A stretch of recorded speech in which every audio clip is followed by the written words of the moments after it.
Hi everybody, welcome to Shivers Speaks. For our Artist of the Month for November, we're talking about George Romero. George Andrew Romero Jr. was born on February 4th, 1940, and just recently died in July 16th, 2017. He was an American-Canadian film director, writer, editor, and actor. He was born in New York City through the borough of the Bronx and is the son of Anne Romero and George Romero, who was a commercial artist. His mother was Lithuanian and his father was from Spain, but immigrated to Cuba as a child. His father had been reported as being born a Cuban, with his family coming from the Galician town of Nida, although Romero once described his father as a Castilian descent.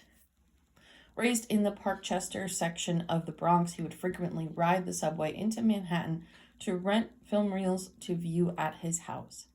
He was one of only two people who repeatedly rented the opera-based film The Tales of Hoffmann. The other was future director Martin Scorsese. Romero attended Carnegie Mellon in Pittsburgh.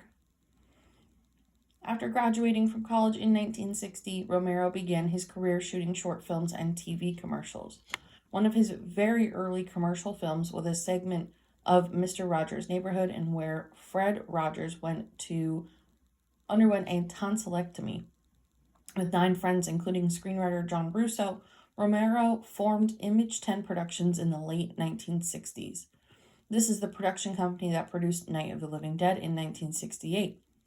Directed by Romero and co-written by John Russo, the movie became a cult classic and a defining moment for modern horror cinema. Among the inspiration for Romero's filmmaking, as told to Robert Elder in an interview for The Film That Changed My Life, was the British film The Tales of Hoffmann from the Power and Pressenberg team. This is the quote. "It was the filmmaking, the fantasy, the fact that it was a fantasy and it had a few frightening, sort of bizarre things in it.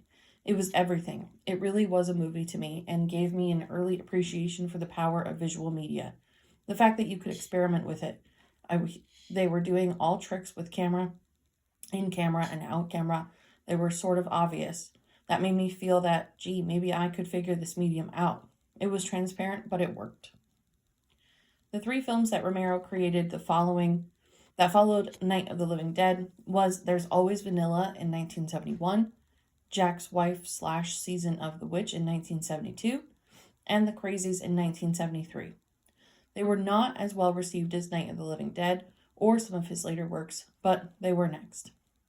The Crazies, dealing with a biospill that induces an epidemic of homicidal madness, and the critically acclaimed art house success Martin in 1978, a film that deals with the vampire myth, were 2 well-known films from this period from Romero. Romero returned to the zombie genre in 1978 with Dawn of the Dead. Shot on a budget of $1.5 million, the film earned over $55 million internationally and was named one of the top cult films by Entertainment Weekly in 2003. He made the 3rd entry in the Dead series with Day of the Dead in 1985. Between these 2 films, Romero shot Night Riders in 1981, another festival favorite about a group of modern-day jousters who reenact tournaments on motorcycles. Creepshow in 1982, written by Stephen King, an anthology of tongue-in-cheek tales modeled after the 1950s horror comics. The cult classic success of Creepshow led to the creation of Romero's Tales from the Dark Side, a horror anthology television series that aired from 1983 to 1988. As the decade drew to a close, Romero directed Monkey Shines in 1988, about a service animal. Romero updated his original screenplay and executive produced the 1990 remake of Night of the Living Dead, directed by Tom Savini for Columbia and TriStar. Savini is also responsible for the makeup and special effects in many of Romero's films, including Dawn of the Dead, Day of the Dead, Creepshow, and Monkey Shines. The early 90s also featured directorial debuts with 2 Evil Eyes, aka Do Occhi Diabolacci in 1990, an Edgar Allan Poe adaptation in collaboration with Dario Argento, and The Dark Half in 1993 from a novel written by Stephen King.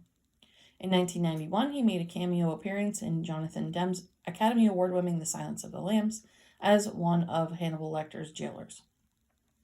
In 1994, Romero shot a short film called Jakarta Joe about people running into a community of Bigfoot. Filmed at Valencia College in Florida, it was the first film that Romero shot entirely outside of Pittsburgh. In 1998, Romero produced and directed an unaired pilot of professional wrestling entitled Iron City Ass Kickers. It was eventually released on DVD and VHS in 2021. Quite a big jump. In 1998, he also directed a live-action commercial promoting the video game Resident Evil 2 in Los Angeles. This was a giant production. In the mid-90s, he wrote a script for a film adaptation of the first original Goosebumps book, Welcome to the Dead House. It was eventually rejected altogether, but his screenplay is kept archived by the University of Pittsburgh. For the 2000s, the 2000 year saw the release of Bruiser, about a man whose face becomes a blank mask. Universal Studios produced and released a 2004 remake of Dawn of the Dead, with which Romero was not involved, but was given credit for his story. Later that year, Romero kicked off the DC Comics title Toe Tags with a 6-issue miniseries titled The Death of Death.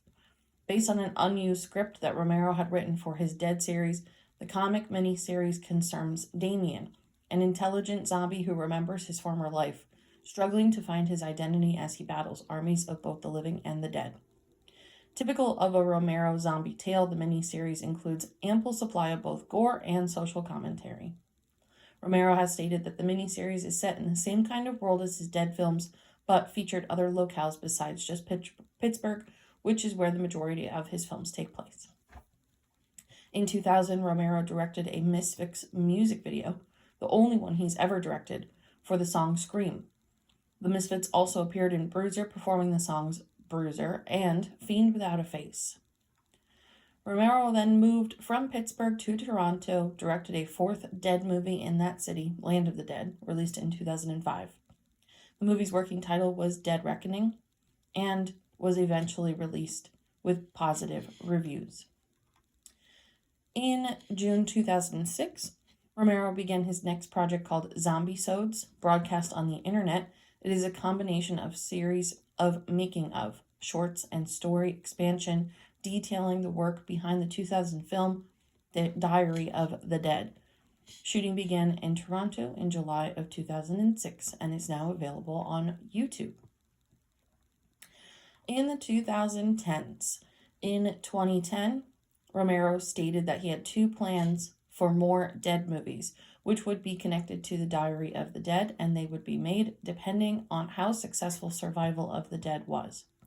Romero, however, said that his next project would not involve zombies, and he was going for the scare factor, but offered no further details. Romero made an appearance in Call of Duty Black Ops as a side character. In 2012, he returned to video games, recording his voice for Zombie Squash as the lead villain, which became an iPad game in 2012. In 2014, he released a 15-issue miniseries called Empire of the Dead. Added to Empire of the Dead. And nothing until April 2021, where it was announced that Romero's unproduced film treatment for Twilight of the Dead was put back into development under the supervision of Suzanne Romero. This is after he died, of course, in 2017. It's not necessarily clear how he passed, but he did pass in Toronto, and that is where he is buried as well. So, that is a little bit about George Romero, our artist of the month. Let me know your favorite stories from him, movies from him, projects of his, anything like that of the above. As always, thank you for listening, and we'll see you next week.